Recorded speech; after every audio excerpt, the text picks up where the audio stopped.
Project for today is fixing this thing here. Very old. Found this in Menards.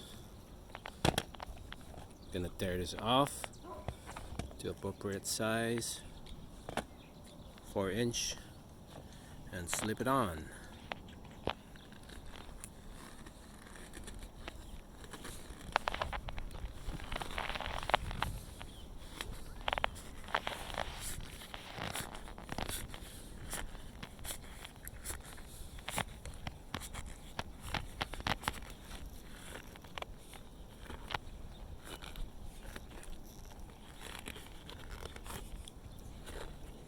Nice.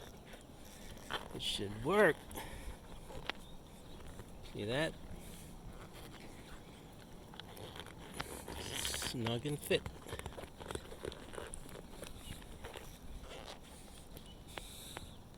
This wasn't leaking or anything. I think it would just go through the travel down the pipe to the dirt, but well, it's gonna cause problem eventually, so it's fixed. Bye.